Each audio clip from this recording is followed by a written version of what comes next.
Komið sæl áhandi góðir og verið velkomnir í frétt og umræðu þáttinn 21 á 5. Já, 1. nóvember í dag og við ætlum hér á eftir þá ætlum við að tala við aðalleikarana í sýningunni Samþykki sem var frumsýnd liðna helgi á stóra sviðinu í Þjóðleikhúsinu í leikstjórn Kristínar Jóhannesdóttur og við ætlum líka að tala sáttameðferð sem að pör fara í þegar á skipta upp eignum og svona ræða hvernig umgengni við börnin eiga að vera nema að sýslumaður tekur ekki tillit til þess hafi ofbeldi verið í sambandinu. Konan þarf að sitja á móti sínum ofbeldismanni og semja. Og svo kemur kona vikunnar til þín. Já, það hún Heiðveig María sem að var rekin úr Sjómannafélagi Íslands.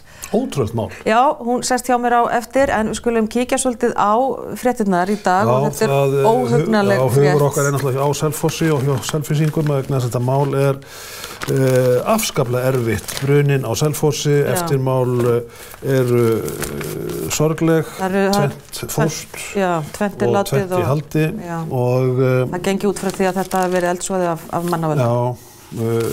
Mjög óhugnalegt mál. Merkileg fréttamynd á forsíðu Mokkans. Já, Hari á þessa mynd og fréttablaðið er sömuleiðis með mjög dramatíska mynd af slökkvistarfinu. Og því miður fór þetta svona. En við ætlum að tala líka merkilega fréttina í fréttablaðinu.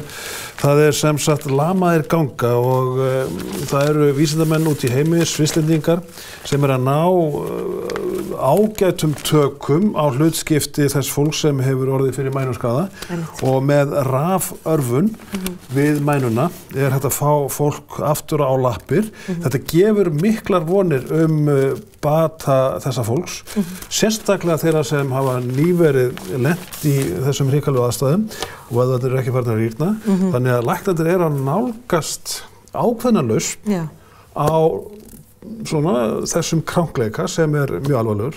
Já, gríðarlega. Já, og missa kraftinn í fótunum. Þetta gæti verið sko örlagavaldur í lífi margra. En við skulum Svo er mjög merkileg frétt hérna líka í Mokkanum og aldrei svo vant á íþróttasíðum blaðsins. Þar er verið að fjalla andlega heilsu íþróttamennar sem margir hverjir sko eru í mjög alvarlegu kvíðakasti fyrir leik og fyrir mót og það er lítið sem ekkert verið fjallað þessi mál undanlegin mánuð. Það er alltaf litið bara á sig. En er það ekki eðlilegt að vera með í maganum og svona eins og sviðskrekkur og svona? Já. En hér segir Íslandi langt og eftir í meðferð á þessum efnum og það er margir íþróttamenn sem hafa stigið fram og sagt frá þessum andlegu veikindum sem geta oft á tíðum verið alvarleg. Það er alltaf litið á þessum fullkomna menn og konur. Já, þetta afreksfólk í íþróttum og svo leiðist, þannig að þetta er engin venjulegu kvíði sem við erum að tala hér, heldur þetta er svona eitthvað sjúklegt, en við ætlum líka að skoða þessa persónuvernd. Já, hún er svolítið skemmtileg. Hér Pétur Þorsteinsson, prestur Óháðasafnarins. Hann fær ekki lengur lista yfir sóknarbörnin vegna þess að það er öndvert á reglur persónuverndar og hann ætlaði að halda messu á allra sálna messunni og koma til móts við syrgjandi ættingja sem hafa mist mæður, feður, systkini, maka en hann fær ekki á svona vita hvað fólkið er á síðasta ári og þessu ári og hann getur ekki náði lista yfir þetta fólk til að kalla það til messu af því að hann er þá að brjóta persónuverndarlög, nýbreytt persónuverndarlög. Það er erfitt að lifa í heimi þar sem maður getur ekki nálgast sókna börnin sín með þessum hætti. Já, og þetta er svolítið, við megum ekkert vita neitt hvort annað lengur. Það er alltaf svona gengi kannski út frá því að það sé bara annarlega sjónarmið. Já, ég veit alltaf minna þig. En þetta eru breyttir tímar. En sko, svo er skemmtilegasta grein dagsins eftir Óli Anton Bíldvedt. Hann er að Duglegur penni. Já, duglegur penni. Duglegur penni. Og alltaf gaman að lesa hann. Hann er ekkert að tala tæpitungu. Já, hann er svolítið að skamma okkur fyrir hvað við erum aftarlega á meirinni, til dæmis miðað við Noreg í umhverfismálum. Hálfkák, vanefndir og ónáttúra, segir hann sko þessar tilraunir Íslendinga til að láta líta út fyrir að vera að við séum umhverfisvæn, náttúruverndarsinni. Höldum mjög flotta fundi. Já, höldum flotta fundi á ráðstefnum, en gerum sjálf lítið í þessu. Já, það er spurning hvort að stjórnvöld ekki átt að hafa sko meira fyrir umkvæði og hérna ganga á undan sko fyrir löngu síðan í rafvæðingunni til dæmis, rafbílavæðingunni, orkuskiptunum. Plastbókarnir ennþá út allt. Já. Við tölum vola mikið hlutina. Já. Þetta er svo hreint land. Eigum að tala meira? Nei, við skulum ekki tala meira. En við ætlum hins vegar að fara í það sem er fyrst í þættinum. Já, það er mikið umrót í Sjómannafélagi Íslands, heldur betur, og Linda Blöndal er komin góðan gest sem, hefur komið öll upp í loft.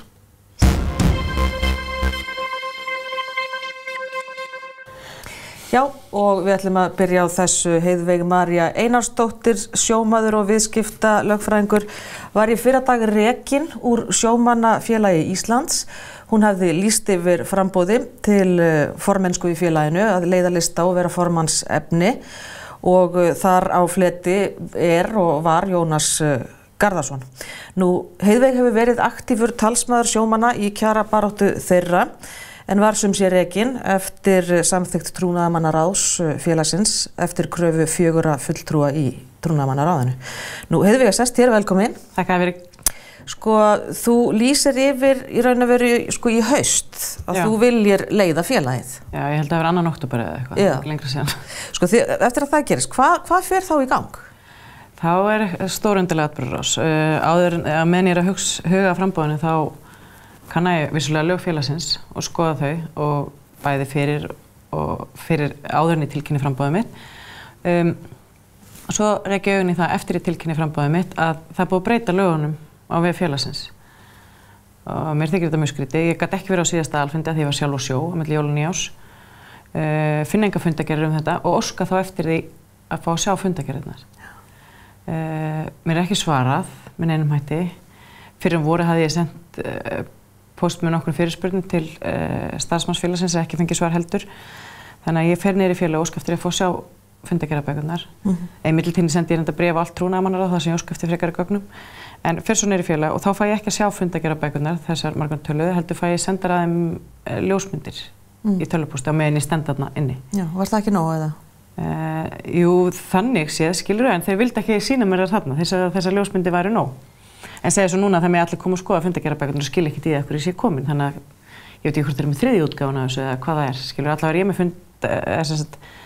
lögin eins og voru samþykkt á aðalfundi og í þeirri fundargerð kemur fram að af þessum 8 breytingum sem eru gerðar á lögum félagsins þá er einungis 1 í fundargerðinni sem ég líka hef sett spurningamarki við vegna tilurðar fundargerðarinnar, bæði það hvað er erfitt fyrir mig að fá hana, hún hafði ekki verið birt, lagabreytingarna sem að 8 fjallum var ekki getið í fundarboði, þar að segja þessar einu greinar þarna, formaður skrifar 1 undir fundargerðina þó ritari stjórnari að gera það líka og allir þessi skrípaleikur í kringum þetta setur vissulega spurningamarki við þetta, fyrir utan það að ég fekk líka fundargerð 2016, fyrir utan eina blaðsíðu og ásó í bréfaskriftum við þá skrifstofu félagsins og svo Jónas Garðarsson hvort ég get ekki sendt mér þessa blaðsíðu en hann svarar mér að ég geti komin á skrifstofu ef ég kærði mig þarna seinni daginn og sé þessa blaðsíðu því að hann væri á skrifstofu þá hann væri svo farin úr land og ég óskaði bara eftir þar sem ég var á sjó akkurat þá þegar ég var óska eftir þessu óskaði eftir bara hann myndi senda mér þetta á sama formi það hefur hann ekki ennþá gert og það er svo sem skiptir ekki máli þessi gögn segja allt sem segja þarf og það eina sem ég geri er að á frambúðsíðunni minni þá bendi ég á þetta af því að ég hreinlega átta mig bara ekki á því hvaða lög er í gangi. Og þú ferð að gagnrýna stjórnina? Já, ég gagnrýna bara, raunverulega ekki gagnrýna, ég velti bara fyrir mig hvað er í gangi þarna og hvaða lög gildi félagið og seti spurningamerki við tilurð þessara fundargerðar. Og í kjölfarið því fer þessi tryllta atburðarás í gang, þar sem að núverandi formaður skrifar 2 aðsendagreinar í Morgunblaðið og sem að sína, það sem að lýsi því bara hvernig persónu honum finnst ég vera sem er allt í lagi, honum máli finnast það. Þú veist að ráðast á félagið, þú veist að ráðast á hann? Já, hann tekur þetta bara persónulega, hann svarar þessu aldrei efnislega. Nei. Í framhaldi af því þá verða náttúrulega bara rosa sterkar og skipta skoðanir á þessu og fjölmiðlar hafa samband finnst þetta ótrúlega magna bara eins og ég hjá þér núna, þetta er klikkað og ég svara þeim fyrirspurnum en svo fer ég að hugsa bara ok, þetta er allt komið ykkur vill, ætlar ekki svara þessu efnislega í síðustu þá ákveð ég sjálf að reyna að ná fundi með lögmanni félagsins sem og þessum stjórnarmönnum í gegnum lögmannum minn með ítrekuðum tölvupóstsendingum og tölvupóstsamskipti við hennar lögmann og þeir urðu ekki við því Á miðvikudaginn síðustu viku sendi ég auk þess bréf sem ég vill að sé tekið fyrir á trúnaðarmannráði og á stjórn þar sem ég óska eftir staðfest á kjörgengi mínu og rek þessar lagabreytingar, þú veist að ég þarf að átta mig á því hvaða lög í gangi. En þeir svaraði með þessu stór undarlega brottrekstra bréfi sem kemur þarna, undirritað þessum 4 aðilum í trúnaðarmannaráði. Efnislega einhver svarað þar, heldur kemur bara fram að þeim finnist ég hafa skaðað félagi og ég hef bara ekkert að gera í þessu félagi og þar leiti að reka mig. Já, sko, lögunum breytt. Á heimasíðu félagsins, Já, þannig að þeir einir eru kjörgengir sem greitt hafi í félagið í 3 ár fyrir kosningar. Já. Stoppar það þig af? Nei, ég var ekki komin það langt að reyna að túlka þetta þannig, en ég túlka þetta þannig að það sem ég gengi félagi áður en þessi breyting sett á, að þá gildi ekki mig, þannig að ég var að reyna að fá bara staðfestingu á þeir sem að stjórna félaginu það hvernig þetta kjörgengi virka, vegna þess að lögin, það er búið að fúska svo mikið í lögun og þeir eru svona, að mér finnst frekar svona óskýrbar, getur eiginlega ekki svolítið, og það er búið staðfest það á nokkuð mörgum stöðum og lögmönnum sem hafa skoðað. En sko, það til dæmis talað og Jónas segir það nú samt efnislega að þú hafir talað gegn sameiningu sjómannafélaga. Og þetta var sem sagt 25 ára væntingar sjómanna að sameinast í eitt félag og vegna ummæla þinna að félagið sé ekki nógu heiðarlegt og stjórn félagsins var einhvern veginn skrítin að þá hefði flosnað upp úr þessu öllu. Þú væri ábyrg fyrir því að þessi sameining varði ekki. Ég meina að þú hafðir einhver áhrif á það en þvílík berðu alla, segi ég nú bara, og ég skil ekki alveg þennan málflutning hans heldur vegna þess að hann hefði svo auðvitað að geta slátrað þessu mál í fæðingu og hann hefði getað hrakið þetta bara. Eða lögmaður félagsins gefið yfirlýsingu að þessar breytingar sé ekki réttir í staðinn, ákveður að taka þann málflutning að ég hef eyðilagt sameininguna og sem algjörlega klikka vegna þess að formenn hinna félaganna leituðu skýringa, það hefur komið fram í fjölmiðlum hjá stjórnarmönnum, fengu ekki fullnægjandi skýringar að þeirra mati og þar alveg slitur þessum sameiningaviðræðum og það stemmir alveg við þessar upplýsingar sem ég er að fá, að ég fá ekki fullnægjandi skýringar vegna þess að þær eru bara ekki til, þetta liggur svo ljóst fyrir. Já, Jónas meinar þú hafi verið sá tortryggni þarna gagnvart félaginu og þá fari menn að bakka? Bara alls ekki, það eru ótrúlega völd ef ég hef völd yfir þessum 3 formunum og ég trúi bara... Þetta sjómannasambandi? Já, þetta eru ágætismenn og ég held að þeir hafi nú bara algjörlega sjálfstæðar skoðanir og annað, en hins vegar þá er hægt að skoða þannig að af hverju hrekur hann þetta ekki efnislega? Hann gerir það ekki þarna, hann gerir það ekki í neinum greinum. Hann segir bara hvað ég sé óþekk og leiðileg eða hvað hann finnst mig og segir, mér tekur stórt til orða að ég sé handbendi útgerðana og hvort ég vinni fyrir HB Granda eða Samherja. Ég vinn fyrir HB Granda en það er vegna þess að ég eru sjóðar. Já, en sko, svo hinn bóginn að þá ertu líka handbendi Gunnars Smára og Sósíalistaflokksins og það kemur fram í greinagerðinni að svona meint eða raunveruleg tengsl við hreyfingu sósíalista liggi til grundvallar brottvikningar þinnar líka og... En þeir glemdu samt að segja mig það í brottvikningsbréfinu, sko. Já, þetta kemur fram síðar. Þetta sá ég bara í gærkvöldi í morgun og þetta einhvern veginn eru fjölmiðlar konum með þetta, ég var ekki búin að sjá þetta og sá þetta í morgun og þetta er náttúrulega bara algjörlega trilltasta plagg sem ég hef séð og mestu samsæriskenningar Íslandssögunar og að halda þessu hreinlega bara fram er bara algjörlega Sko þeir vitna þarna í viðskiptablaðið sko, í greini viðskiptablaðinu síðan í mars í ár. Já, ég sá hann mitt líka. Já, vofa gengur nú ljósum logum íslenska verkalýðshreyfingu, vofa Sósíalistaflokks Gunnars Smára Egilssonar og fyrst tókuður yfir Eflingu og svo stendur hérna þar er vist samtök sjómanna sem að sósíalistar horfa helst til en þar hyggjast þeir tefla fram Heiðveigu Maríu Einarsdóttur. Ertu í Sósíalistaflokknum? Nei. Og hef aldrei verið og sko það þarf ekkert að tefla mig fram. Ég er búin að tala og brenna fyrir þessu málefni síðan í sjómannaverkfallinu síðasta og ég þarf engan til að tefla mig fram og þetta dæmi sig bara algjörlega sjálft. Er þetta kvenfyrirlitning? Ég veit það ekki, kannski. Þessi ekki sjálfrátt bara að kannski, ég veit það ekki. Ég veit ekki, þú veist að eina sem ég lagði upp með var að bjóða fram hennar lista, bjóða fram krafta mína, ég vinna fyrir málefni sjómanna af þeirri ástríðu og hugsjón sem ég hef að ég tel mig hafa sýnt það þá félagsmanna að ákveða það hvort þeir ætla að fylgja mér í þeirri vegferð eða ekki. Ekki einhver að kalla þarna í trúnaðarmannaráði því að þeir telja mig mögulega hugsanlega væntanlega geta haft einhverja hugsanlega pólitíska skoðanir. Fyrir utan það, ef ég hefði pólitíska skoðanir sem væru á þessum væng, sósíalistaflokksins, sjálfstæðisflokksins, Pírata, fólksflokksins eða hvað. Hvar hefði ég þátt að vera? Hefði ég þátt ekki að skrifa það einhvers staðar? Hvar lýðræðið í þessu? Já. Okkur ekki heimilt? Já, þú sér líka hvernig ég gera þetta. Það kemur allt annað rökstuðningu með þessu brottvikningu heldur en þetta plagg sem að greinilega lekur út að einhverju leyti. Ég veit ekki, svo var ég að fatta núna að ég geti hafa lekið í sjálfur vegna þess að ég vildi að þetta kemur fram með eitthvað. En fatt ekki hvað búin að skrifa áramótasköpum með þessu, skilur. Þannig að en þetta sko svolítið svona endurómur kannski frá bara fortíðinni að pólitískar skoðanir þínar ættu að hafa áhrif, sko bara út af fyrir sig. Já, ég er sammálaður, sko. Þú veist, ég er bara svo gátt á þessum vinnubröð. Þetta er svo galið og ég hef fylgt pólitíska skoðanir mín að fylgja því sem að mér finnst yfirleitt bara persónum hverju sinni. Ég hef aldrei kosið sama flokkin, hvorki í sveitarstjórn eða alþingiskosning. Þannig að það er bara það sem að liggur uppi öðru hverju sinni og ég bara fylgi minni samfæringu. Já, akkurat. En það er sko kjör til formanns í félaginu. Já. Það hefur nú ekki verið til langs tíma, er það? Ég fór að leita upplýsingum um hvort að því að þeim bera einhvers konar uppstillingarnefnd sem að setti saman á núverandi stjórn sem ég hef ekki ennþá fengið upplýsingar hverjir eru í en margoft ítrekkað óska eftir að fá að koma fyrir þessari uppstillingarnefnd. Já, þú veist ekki hverjir eru í henni? Nei, það er ekki gefið. Það er mjög leynt, sko. Og ég hef ekki fengið það en þeir eiga núna, þessi uppstillingarnefnd, á að stilla upp einhvers konar lista sem er A-listi. Og bjóða hann fram og þar alveg á sama tíma þegar ég að gera það fyrir mánudaginn þegar ég líka á sama tíma að auglýsa eftir framboðum og það var þá sem ég ætlaði að stíga inn í og fara með framboðið mitt með meðmælendum 100 félagsmanna sem er enda svolítið klikkað með að það séu 400-500 félagsmenn í þessu félagi. Þú þurfir 25% félagsmann alltaf að bara hreinlega fá að bjóða það fram, sko. Já. Þannig að, sko það er dálítið vel í lagt, sko. En hver er þá staðan, sko, hjá þér núna?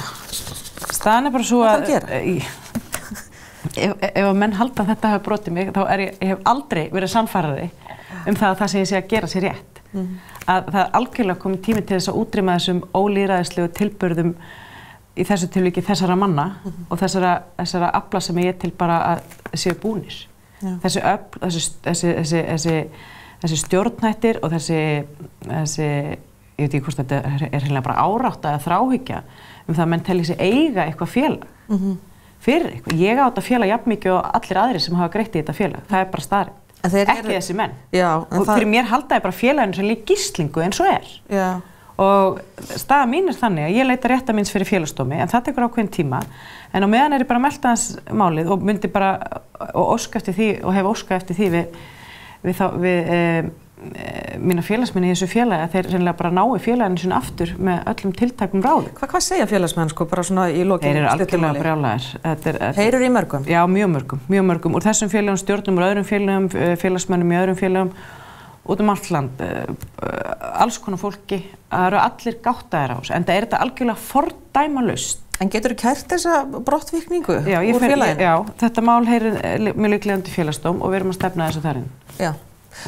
Það er ekkert það, Heiðveig María Einarsdóttir, sjómaður og viðskiptalögfræðingur og brottarekinn úr sjómannafélagi Íslands allavega sinni. Takk fyrir kominu í 21 og við höldum áfram eftir auglýsingar og við ætlum að tala sáttameðferð sem að þarf að fara fram á milli sambýlisfólks og þó svo að það hafi verið ofbeldi gagnvart konunni aðalega þá og sáttameðferðin er ekki virkað sem skyldi samkvæmt konu sem hefur kannað þessi mál vel. Og svo ætlum við líka að tala leikritið Samþykki sem var frumsýnt liðina helgi á stóra sviði Þjóðleikhússins í leikstjórn Kristínar Jóhannesdóttur og ég ætla að fá aðalleikarana tíminn hér í lok þáttar. Farið ekki langt.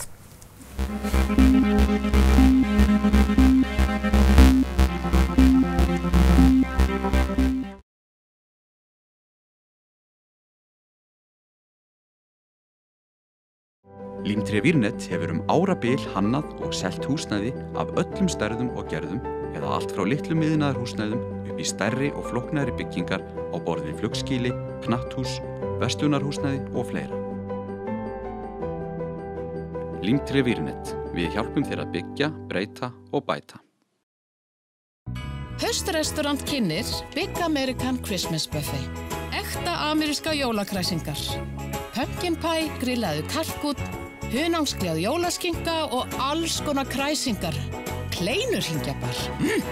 Öll kvöld frá 17. nóvember til 7. janúar. Bókaðu borð á haustrestaurant.is.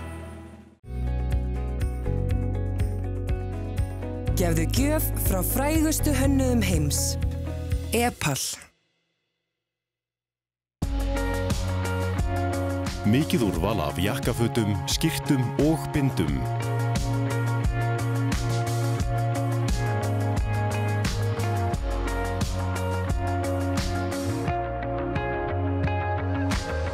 Dressmann, ávallt vel klæddur.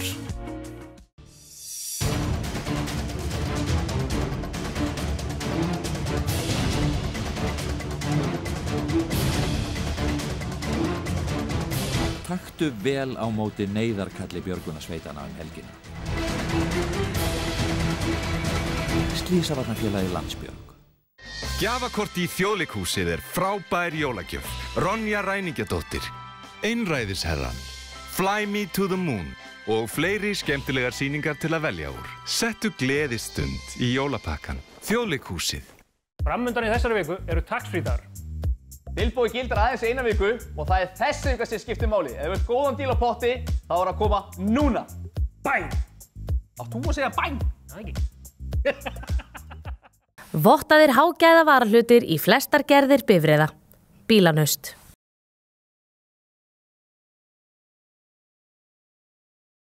Gerum betur í vetur. Ný námskeið að hefjast. World-class. 14 stöðvar, 6 sundlaugar, nánar á worldclass.is. Eigum hjálparefni fyrir rotþrær og ferðasalerni. Ekki verið í fílu. Kemi, Tunguhálsi 10. Þarft þú lausn við húðvandamálum. Finnum réttu meðferðina fyrir þig. Yfir 18 ára sérhæfð reynsla. Húðfegrun, sími 533 1320.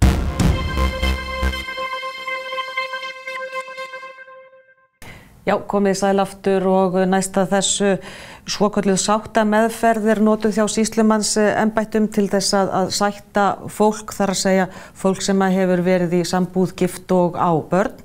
Og þarna líka sáttameðferð þó að ofbeldi hafi átt sér stað heima hjá fólkinu, konur sem hafi verið beittar ofbeldi, þær sitja sum sé í sáttaumleitan með ofbeldismanninum. Og þetta hefur Jenny Kristín Valberg, meistaranemi í kynjafræði og starfsmaður kvennaathvarfsins skoðað í rannsókn sem hún að vinna.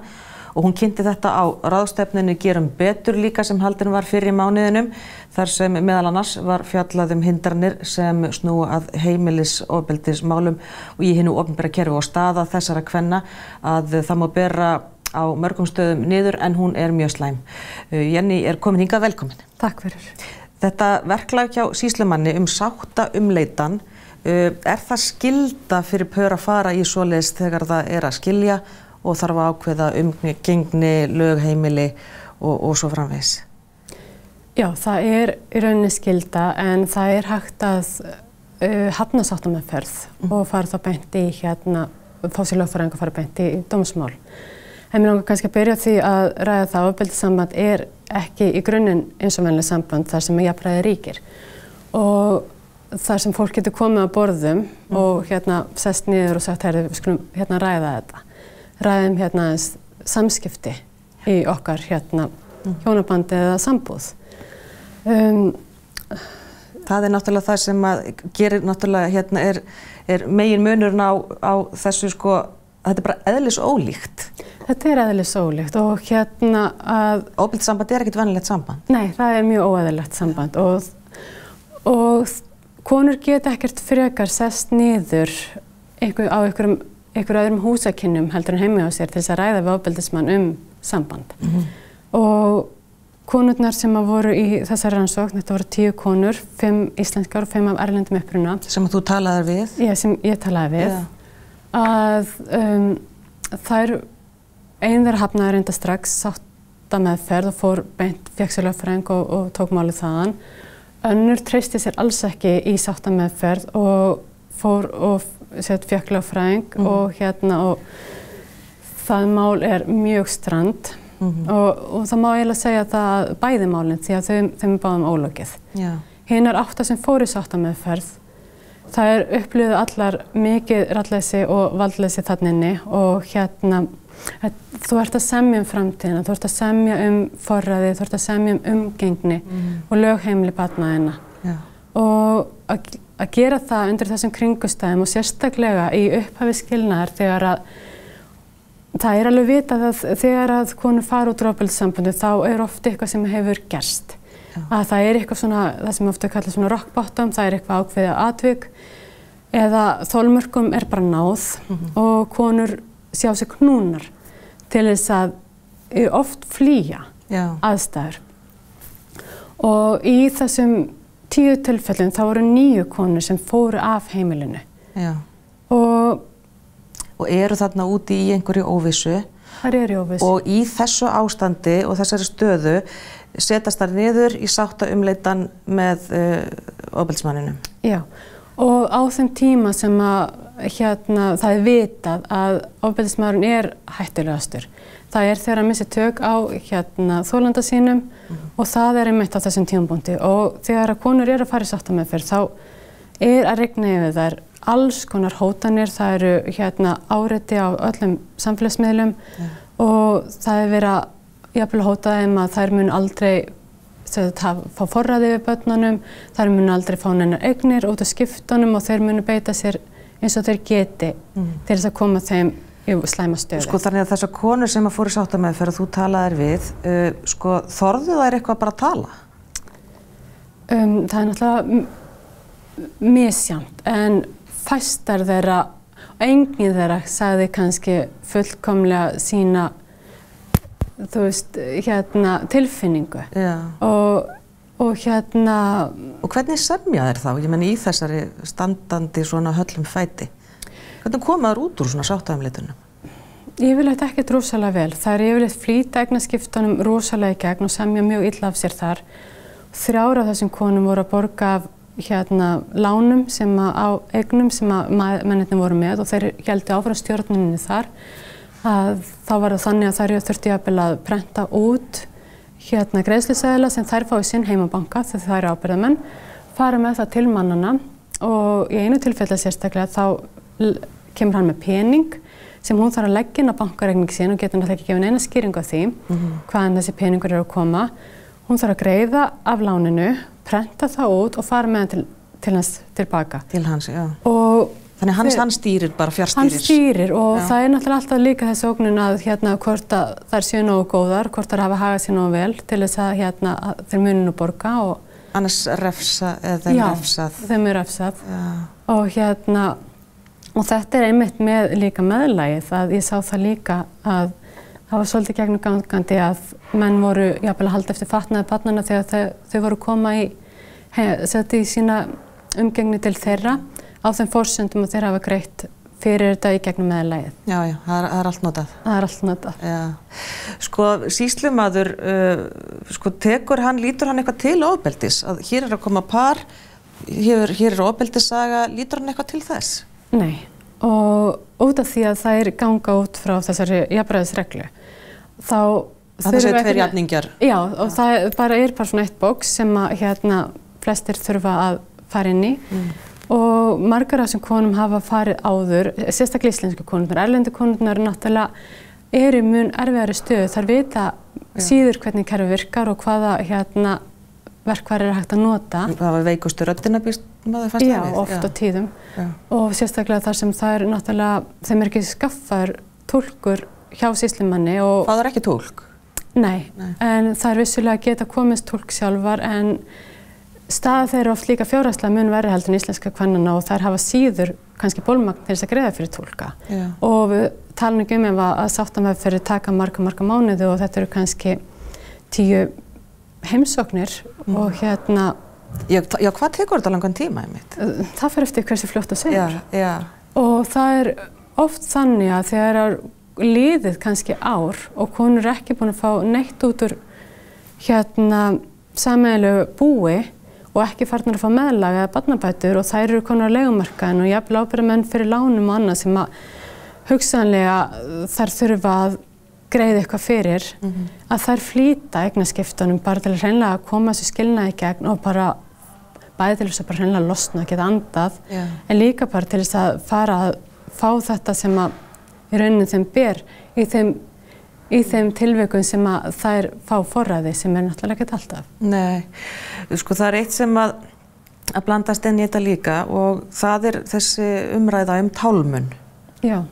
Og kemur það inn í þína rannsóknu, hvort að konurnar hafi notað tálmun til þess að einhvern veginn að bjarga sér og sínum börnum eða beita einhver á móti? Þetta náttúrulega 10 konur og málin mjög ólík og í einu tilfelli þá fékk faðir ekki forræði og enga umgengni og það var ósk barnanna. Og það var börnin sjálf sem betur fyrir voru þau það fullorðin eða það gömul að þau höfðu rödd í kerfinu en það eru ekki öll börn. Vissulega geta mjög ung börn kannski ekki tekið slíkar ákvarðanir. En það hafa verið tilvik þar sem að mæður hafa hreinlega ekki þorað að setja börnin sín í umgengni og það oft sérstaklega í upphafi í byrjun, þegar mennirnir eru kannski sem æstastir. En það kom samt á óvart að þegar ég var að fara í gegnum þetta að konur sem hafði jafnvel verið beittar ofboðslega miklu líkamlegu og kynferðislegu ofbeldi, hvað þær lögðu mikið á sig samt að halda umgengni og leyfa börnunum að hitta pappa sína. Já, og töluðu sérstaklega það að börnin þyrftu að fá að hitta feður sína. Að hagsmuni barnanna, mér fannst það alltaf vega þyngra heldur en kannski þeirra hagsmunir því að þetta náttúrulega þær sem þurfa að hafa samskiptin í þessu. Já. En sko þetta bara þannig að sko þegar að konan loksins farin út af heimilinu sem að gerist náttúrulega ekkert kannski neitt mjög planað, það bara kemur þessi lokapunktur, bara þetta toppar sig, hún fer af heimilinu, en þá aldeilis ofbeldinu ekki lokið. Og inn í þessari sáttameðferð þá bara, ég meina heldur áfram þar. Já, og líka að ef maður horfir bara á það að vera kona í þessari stöðu, vera mjög hrædd og eins og margur lýsti að einstaklega lýsti bara mjög miklu líkamlegu einkennum áður en hún fór inn í húsið og jafnvel nokkrum dögum áður. Að svo koma þær þarna inn og með titrandabeinunum jafnvel og þurfa að sitja eins og staðan í dag í þessu nýju húsakynnum í Hlíðasmára þá biðstofan miklu minni heldur var í Skógarhlíðinni og konur tala sérstaklega það hvað nándin þar inni ofboðslega erfið. Annarkvort situr maðurinn við hliðina á þér eða hann situr á móti þér og í nánast beinum augnkontakt. Og biðstofan svo lítil að það heyrist allt sem þarna fyrir fram. En hvað svo þú ert komin inn í þá sáttameðferðina? Sko, situr þá fólk á móti hvort öðru og hlið við hlið oftast. Þetta yfirleitt svona að það einn stól sem að fulltrúi sáttameðferðar og hann situr eiginlega og horfir framan í báða málsaðila. Og hún, það ekki nú bara konur reyndar, það getur verið ykkur í kalla, en það náttúrulega stýra svolítið samtalinu þar inni og svona fá fólki til að tala saman og reyna með einhverju tækni. Já. En ég spurði viðmælendur sérstaklega hvort að þeim hefði fundist að fulltrúi sýslumanns bæri kennslu á það að það sæti með ofbeldismanni. Já, einmitt. Og þeim fannst það ekki, en þá komum við aftur kannski að þessar jafnræðisreglu að sérstaklega í þeim tilfellin sem það vita það því að það búið að koma fyrir fram og tilkynna að þær mega ekki sýna það. Að fulltrúi sýslumanns, hann má ekki vera hlutdrægur þarna inni. Já, þetta snýst það. Þetta snýst það. Þess vegna hafa konur svolítið talað það út af því ég spyr þarna í lokin hvernig þær hefðu kannski viljað sjá þetta gert öðruvísi, að þær tala það, þær myndu vilja mæta einar. að fulltrúi sýslumanns myndi bara taka viðtöl við einstaklingana fyrst í sikkoru lagi og hugsanlega vinna það svolítið vel áfram þannig. Svo kannski einhverjum tímapunkti þegar væri ljóst að það væri einhverju snertifletir að fara að mætast, þá væri hugsanlega hægt að búa þau saman. En segðu mér, hvað er sko umfang heimilisofbeldis? Sko þær tölur sem við höfum opinberar, segja þær alla söguna? Nei.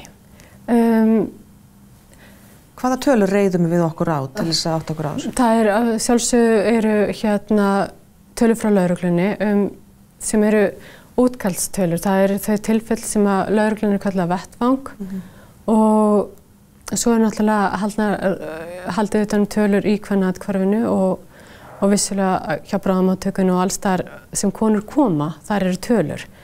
En ef að við skoðum bara þessar tölur í þessari rannsókn, sem eru 10 konur og ég reyndi að velja þær á mjög ólíkum grundvelli, að þar eru 3 tilvik sem voru tilkynnt til lögreglu. 3 af 10? 3 af 10. Og hinar eru það ekkert á skrá? Hinar eru á skrá hjá kvennaathvarfinu, annarkvort sem dvalarkonur eða viðtalskonur og einhverjar náttúrulega skrá hjá bráðamóttökunni. En koma þær þá ekki fram í opinberum tölum? Eða er það bara það sem er lögreglan með? Já, það er yfirleitt vísað til þeirra, ég held að ég fara alveg rétt með það, að þegar það er vísað til ofbeldis í þessum opinberu tölum, þá held ég að sé verið að tala tölur frá lögreglunni. Því að þær... Það er allt saman það er svona opinberum vettvangi sem lögreglan náttúrulega er með þetta. Og við verkefnum náttúrulega saman gegn ofbeldi, þá var mikið miðað því að bæta verklagsreglur sem hafa svo sannarlega batnað mjög mikið. Og það er tölur sem ég er með í huga þegar ég... En sko, sérðu eitthvað fyrir þér að það sé einhver teikn á lofti að þessu verði breytt, þessum sáttaumleitunum, að það sé kannski ekki allir settir bara inn í sama hólfi, það setja ekki tillit til ofbeldisins? Það þyrfti svo sannarlega að gera það. En er eitthvað teikn á lofti að það sé að breytast? Ég hef ekki heyrt það. En það verður líka átt að segja því að það er mjög mikilvægt að sé til úrræði eins og sáttameðferð sem að fólk hefur og getur nýtt sér að kostnaðarlausu. Og það líka að það sé aðili sem að komi og sjálfsögur reyna að hjálpa einstaklingum til þess að koma á umgengni barna við foreldra í þessum aðstæðum sem á öllum öðrum aðstæðum líka. En það úrræði sé að hafna sáttameðferð fara beint í dóm, það er bara hreinlega ekki úrræði sem að margar konur þessum aðstæðum geta nýtt sér. Það er bara fjárhagslega mjög dýrt. Erfitt, akkurat. En þetta er sem sé staðan og verklagið ennþá. Þú náttúrulega þekkir þetta sjálf, persónulega, varst í lengi með ofbeldismanni. Hver er þín staða núna? Mín staða er, manni finnst hún alltaf góð þegar maður er laus. En mín reynsla á sáttameðferðinni var í rauninni kannski ekkert slæm vegna þess að ég gat nýtt með sáttameðferðina til þess að ná persónulegum eigum, einhverjum, ekki náttúrulega öllum. En ég, eins og kannski margar aðra, gafst upp eftir nokkra mánuði þar því að áreitið er svo mikið á þessum tíma og þú er svo þreyttur. Og þetta er búið að vera svo langur tími þarna undan og þú einhvern veginn klárast bara. Og ég fór samtið mjög illa mér í eignaskiptunum, bara hreinlega til þess að losna. Málið mitt var að fyrnast hjá sýslumanni og ég sá ekki fram á það að ég hefði orku að fara annar hring í kerfinu. Og ég eiginlega gaf allt eftir og það féll á mig lán og annað og það bara þeim tímapunkti, þá getur ekki meir. Nei. Það er einmitt það, Jenny Kristín Valberg, takk kærlega fyrir að koma, hingað 21.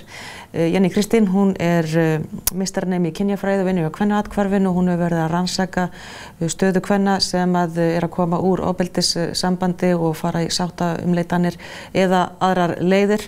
En skulum setja punktinn hérna í bili og fara í aðra sálma eftir stuttastund.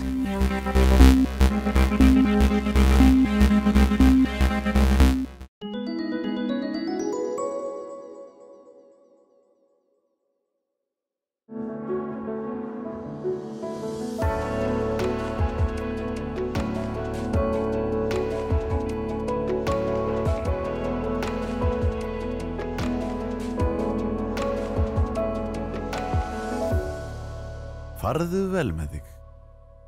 Pennin húsgögn.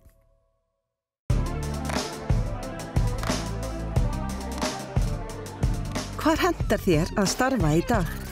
Regis.is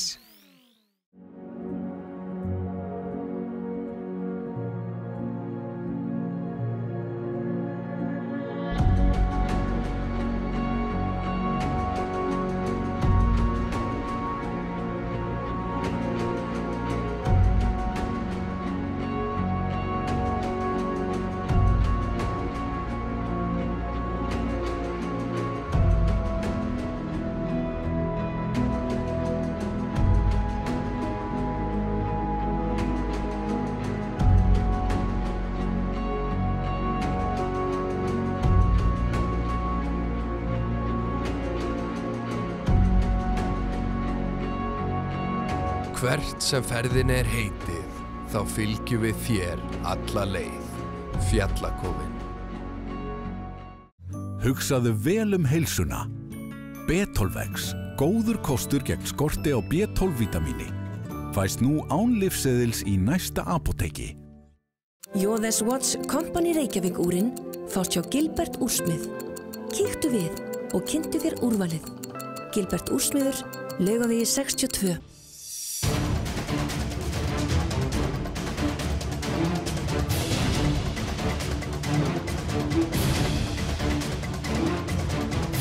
Taktu vel á móti neyðarkalli björgunarsveitanna helgina.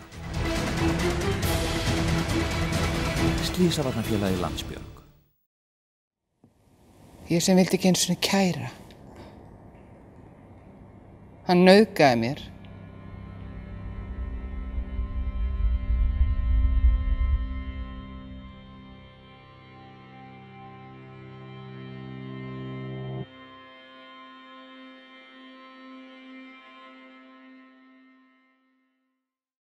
Húsumsjón eignaumsjónar ný þjónusta við húsfélög og rekstrarfélög þar sem eftirlit og umsjón með samegninni.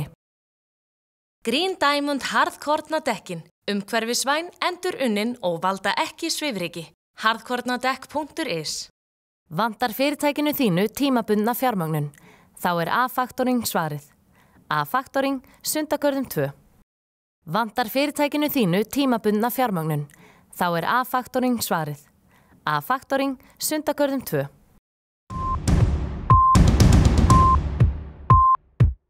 Já, komið sæl á ný og við erum enn á ný í leikhúsinu. En leikritið Samþykki var frumsýnt liðna helgi eða föstudaginn 27. október. Þetta nýtt verk eftir breska leikskáldið Nínu Ræne og á stóra sviði Þjóðleikhússins. Kristín Jóhannesdóttir leikstýrir verkinu og það þýðir Þórarinn Eldjárn.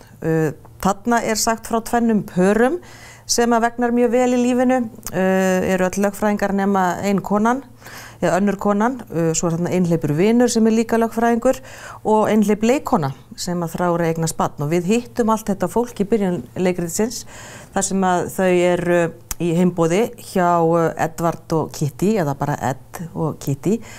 Og þarna eru þau að södra dýrt vín, þau eru að tala skjólstæðingar sína og málin sín af tiltölulega mikilli svona kaldhæðni og allt virðist vera tipp-topp. Og þarna hafa þau Kitty og Ed sem sé nýfætt barn, nokkra vikna gamalt og við fylgjumst með þegar allt virðist í himnalagi þarna í byrjun, en það Kristín Þóra Haraldsdóttir sem leikur Kitty og Snorri Engilbertsson sem Ed. Velkomin. Takk fyrir. Takk fyrir sýninguna. Takk fyrir komuna. Sko þarna sjáum við flott, ungt fólk á upplið. Þú ert lögfræðingur með rökhyggjuna alveg á hreinu, allar röksemdafæslurnar.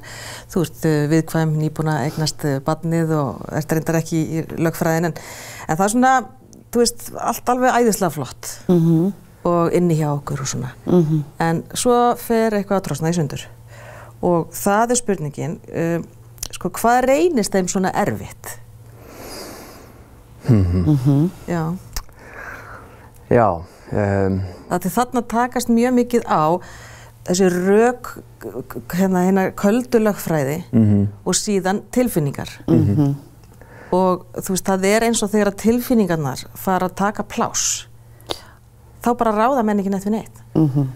Nei, ég held að sé mitt, þarna ég lindar leiðir þetta, ég lögmaður, ekki lögfræðingur, sko. Ég gerði það fyrst, já. Það er mjög...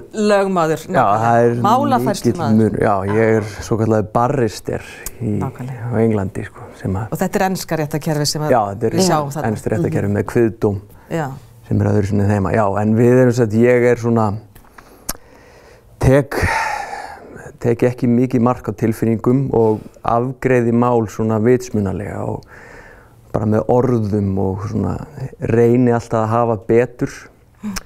En Kitty aftur á móti er tilfinningarík og er kannski svolítið bara afgreidd sem tilfinningavera af honum Edvard og ekki mikið hlusta á hennar tilfinningar eða hennar túlkun á hennar tilfinningum.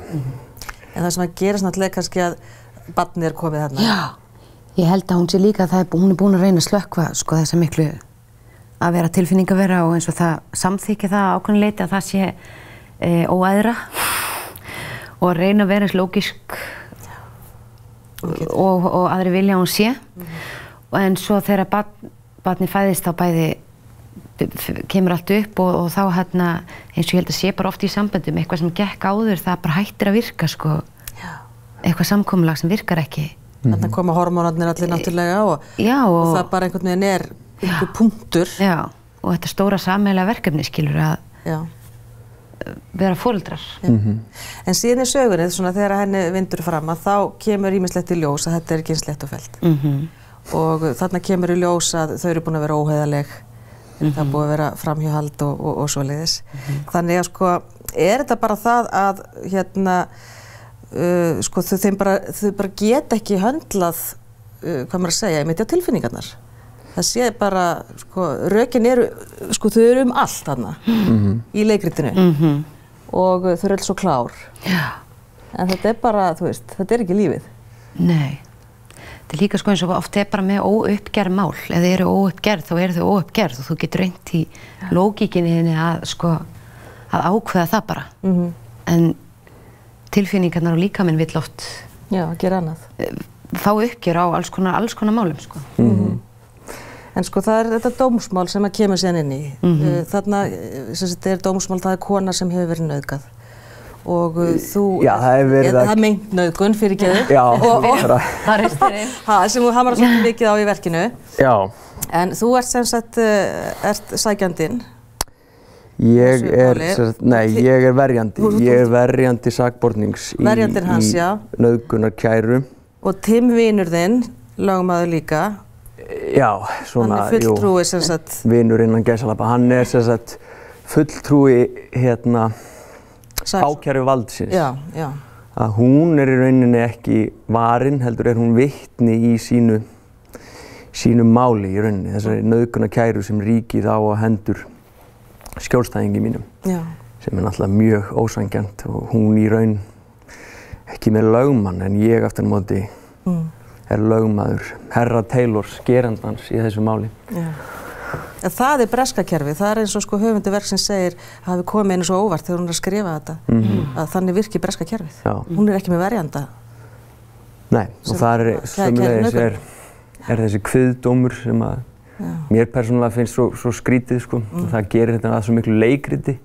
Réttakerfið í Englandi verður svo mikið leikrit og sömuleiðis í Bandaríkjunum það sem snýst að sannfæra kviðdóm þína sögu, sögu þíns skjólstæðings. Og það verður þetta bara mjög surrealist. Og það er kannski þessuna sem að Minns, hann Ed, á svo erfitt með tilfinningar. Af því að ef hann gengst við sínum tilfinningum og þeim tilfinningum sem hann upplifir þegar hann tekst á við svona mál, þá gæti hann ekki unnið við þessa vinnu, sko. Hann gæti ekki tekist á við það að taka afstöðu með einhvern sem hann trúir kannski að sé nauðgari og er að verja. Þess vegna eru þau svona aftengt tilfinningarlega þessum málum. Það er svolítið eins og höfundurinn byrjaði að skrifa þetta út af nákvæmlega þessu sko. Bæði sem læknar, lögfræðingar, þú verður að aftengja því sem þú ert að gera. En svo bara eins og minn karakter segir líka að svona lógík virkar ekki í lífinu. Þú veist það þýðir ekki að lifa lífinu þannig. Lífið er ekki þannig. Bara hegðun okkar er yfirleitt ekki lógísk og þú veist sem að það finnst mér líka að vera svona jafnvægi, sko, sem Já. En þau eru að gantast með, þú skraf alvarlega mál þarna, þú veist, flottu lögfræðingarnir eða lögmennir, gantast með þetta og það kannski einmitt bara til þess að geta yfir höfuð staðið í þessu. Já, og geta greint sig frá, sko. Já. Og horfa kalt á þetta. Já, en sko þarna náttúrulega, sko er líka verið að tala sko það er svo mikið verið að tala svona, hvað maður að segja, þessar vogaskálar, eða ekki? Rökhyggjan og tilfinningarnar og svo er að tala náttúrulega þú veist, eru lögin, tryggja lögin réttlæti og hvert svarið við því? Í þessu verki alveg? Já.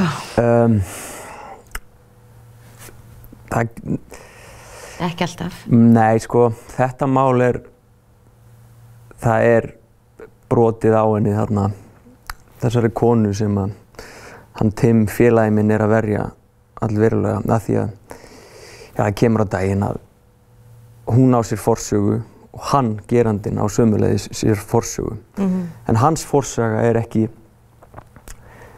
tekin til greina í málinu. Hún ekki dregin fram í málinu? Það aldrei tekið fram af því að það myndi móta afstöðu kviðdómsins fyrirfram. Heldur hann bara dæmdur út frá þessu máli eingöngu. En hún aftur á móti, hennar saga og það að hún sé hjá sálfræðingi tekið til þess að gera hennar framburð ótrúverðugan. Já, að hún eigi við geðran vandamál að stríða og svo framvegis. Þannig það þá þannig að sko að inn í dómsalnum að þá vinna rökin en tilfinningarlíf konunnar kramið. Já, algjörlega og hún á sér sko upplifir sterkar tilfinningar hana í réttarsalnum og missir stjórn innan gæsalappa. Okkar upplifun og lögmannanna að hún missir stjórn á sínum tilfinningum og þess vegna tapar hún úr málinu sko. En hún gerir það sem að mér, Snorra, finnst eðlilegt að gera undir svona kringumstæðum. En það bara ekki pláss fyrir tilfinningar í þessum heimi. Nei, hún náttúrulega alla samúð manns þegar maður horfir á þetta og þú veist, maður trúir henni fyrst og fremst. En sko varðandi annað sko, því maður fyrir að pæla líka í því sko að það verður uppgjör á milli ykkar, Kitty og Eds og þú kemst að því að hann hefur ekki verið alveg heiðarlegur og ákveður að refsa honum.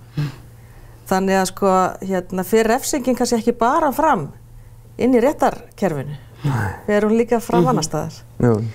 Þetta náttúrulega það sem svo stór hættulegt, það er líka eins og lögin geta verið ósanngjörn og geta komið ósanngjarnar niðurstöður, þá líka stór hættulegt þegar við ætlum að taka að okkur að vera dómstól götunnar og ákvarða refsingar fyrir aðra. Já. Það náttúrulega myndi bara að vita allir, það endar illa sko, en þetta verk speglar það svolítið vel sko. Mér finnst þetta svolítið svona þetta við erum alltaf að leita já eða nei svari í öllu og stundum bara ekki hægt að finna. Þetta svart hvíta. Já, og svo náttúrulega sko náttúrulega nauðgun ekki bara nauðgun. Þú veist, það náttúrulega, ég vil ekki upplýsa mikið sko verkið, en það náttúrulega kemur fljótlega fram náttúrulega að það kærið nauðgun hérna hjá þessari konu. En svo blandast hún svolítið inn í ykkar fína líf. Þannig það ekki sama hvað hún gerist, hver það er. Nei. Nefnilega. Og samþykki ekki sama og samþykki? Nei, þetta er mjög flókið. Já. Verulega. Já. Og eins og kannski titillinn vísar í, sko, samþykkt hún eða ekki? Já. Og en þetta talar beintinni MeToo umræðina og sem var vist bara tilviljun sko að því hún Nína Ræni hafði ekkert verið að hugsa það sko og þetta sé nýtt leikaritt áskamalt. Það byrjar að fara af stað sko þegar hún að frumsýna. Já, þá byrjar MeToo. Og hún sjálf hafði áhyggjur af að þetta allt annað lestur á verkið út af því, en þetta náttúrulega bara alveg passar þannig sko. Já, hvað leita helst þá? Sko svolítið þetta henn ekki trúað kannski henn ekki trúað og hvað þú veist það eru mörg sjónarhorn á sama atburðinum margir sannleikar sem mjög erfitt það það sko að því að sérstaklega þegar þú vilt að réttlæti ná fram þá held ég mjög ég veit ekki hvað þetta hljómið klaufalega en þú veist ég veit ekki hvernig maður getur orðað það betur sko.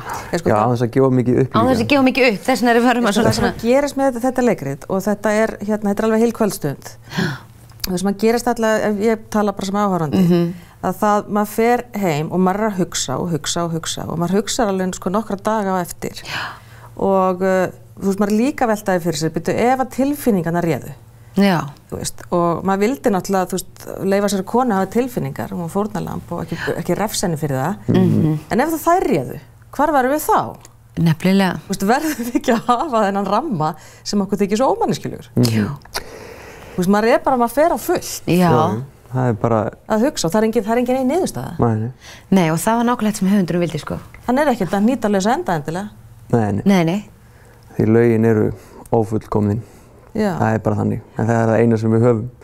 Já. Við getum ekki afgreitt þessi mál öðruvísi en með lögum. En eins og við sem séð og sáum bara hérna núna með við vorum að æfa það sem stærsta mál Íslands sögunar, Guðmundur og Geirfinnsmálið, sem allir voru sýknaðir. Já. Þar sýndi sér heldur betur að lögin eru ekki fullkomin, langt í frá. Já, og þessar reglur sem að mennir hafa sett. Já. Þetta er alltaf mannanna verk. Nefnilega. Já.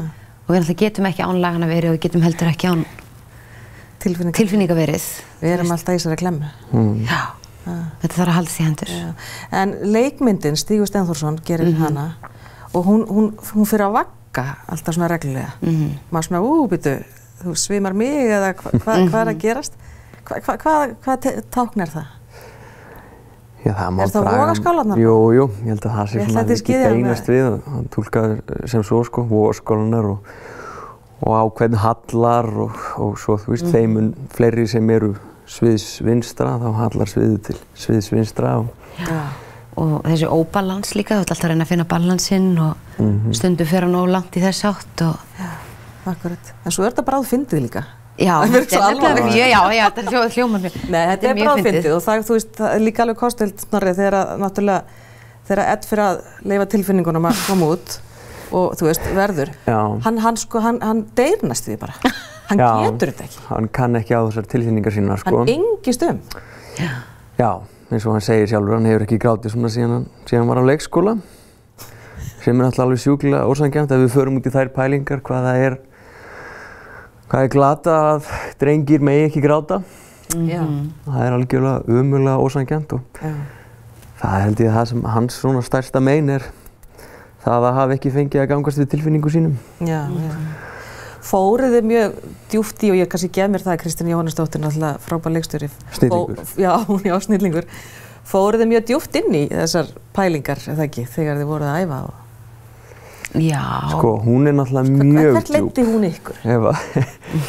Sko, hún nálgast þetta náttúrulega af þvílíkri dýpt, það sem er grunnkonseptið hennar er bara aðdráttarafl og fráhrindikraftar sem urðu til við Stórakvell. Já. Þannig að þegar hún svona leggur það á borðið þá er allt í boði. Og það er dásendið við hana Kristínu Jó að hún er á einhverju svona guðlugu leveli í snilld og gefur manni þess svona svo mikið frelsi og svo mikið máttur í þessu frelsi hennar, sko. Já, maður sér það alveg. En mér langar að spyrja þig, Kristín Þóra, þú ert í fyrsta skipti að leika í Þjóðleikhúsinu. Já. Og beint á stóra sviðið. Já. Og hvernig er það? Það er bara frábært. Já. Þú veist ekki fyrst í kassan eða neitt? Nei, bara beint á stóra sviðið. Það var með svona frábæran leikstjóra og í svona frábærum hóp, þá var það bara heiður, forréttindi, gaman. Er það ekki? Já. Já, ekki trúa því. Já. En þetta er leikritið Samþykki sem var frumsýnt föstudaginn 27. október á Stóra sviðinu mitt í Þjóðleikhúsinu og sem ég mæli heilshugar með, góð kvöldstund og mikið að pæla. En var frábært að fá ykkur hingað, Snorri Engilbertsson og Kristín Þóra Haraldsdóttir. Takk. Og við förum að svona klára þetta eftir smástund.